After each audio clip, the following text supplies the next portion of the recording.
in a monstrous ambush-style attack just steps away from the White House. Shortly after Trump pardoned the turkey, when all cheers and hopes were high, 2 National Guardsmen in D.C. were shot in a sudden and senseless burst of violence. One moment the country was laughing at the lighthearted tradition, watching the president joke around as the bird was spared, and the next, the mood in the nation's capital shifted sharply. The attack happened near the Farragut West area, just blocks from the White House, catching both guardsmen completely off guard. They were in the city on official duty when gunfire erupted without warning. Both were hit before they had any chance to react. One of the soldiers, a young specialist full of promise, later died from her wounds. The other, a staff sergeant, remains in critical condition as doctors work around the clock to keep him alive. What makes the moment so jarring is the contrast. A country celebrating a simple, joyful Thanksgiving ritual, while tragedy unfolded steps away in the same city. It's a stark reminder of how quickly calm can turn to chaos, and how even in moments meant to unite the nation, violence can find its way into the heart of the capital. As officials investigate the shooting and security teams reassess what went wrong, the nation watches, shaken, hoping for answers and praying that the surviving guardsman pulls through. They'd been deputized as part of the most successful public safety and national security mission in the history of our nation's capital, the D.C. Safe and Beautiful Task Force, which has achieved an unprecedented reduction in violent crime and crimes of all type. This heinous assault was an act of evil, an act of hatred, and an act of terror. It was a crime against our entire nation. It was a crime against humanity. The hearts of all Americans tonight are with those 2 members of the West Virginia National Guard and their families.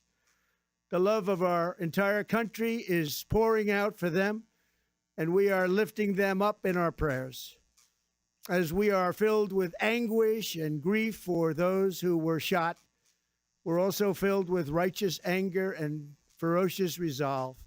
As President of the United States, I am determined to ensure that the animal who perpetrated this atrocity pays the steepest possible price. I can report tonight that based on the best available information, the Department of Homeland Security is confident that the suspect in custody is a foreigner who entered our country from Afghanistan, a hellhole on earth. He was flown in by the Biden administration in September 2021 on those infamous flights that everybody was talking about. Nobody knew who was coming in. Nobody knew anything about it. His status was extended under legislation signed by President Biden, a disastrous president, the worst in the history of our country. This attack underscores the single greatest national security threat facing our nation. The last administration let in 20 million unknown and unvetted foreigners from all over the world, from places that you don't want to even know about. No country can tolerate such a risk to our very survival. An example is Minnesota, where hundreds of thousands of Somalians are ripping off our country and ripping apart that once great state. Billions of dollars are lost, and gangs of Somalians come from a country that doesn't even have a government, no laws, no water, no military, no nothing. As their representatives in our country preach to us about our Constitution and how our country is no good. We're not going to put up with these kind of assaults on law and order by people who shouldn't even be in our country. We must now re-examine every single alien who has entered our country from Afghanistan under Biden, and we must take all necessary measures to ensure the removal of any alien from any country who does not belong here or add benefit to our country. If they can't love our country, we don't want them. America will never bend and never yield in the face of terror. And at the same time, we will not be deterred from the mission these service members were so nobly fulfilling. That is why tonight I can announce that I have directed the Department of War to mobilize an additional 500 troops to help protect our capital city. We will make America totally safe again, and we will bring the perpetrator of this barbaric attack to swift and certain justice if the bullets going in the opposite direction haven't already done that.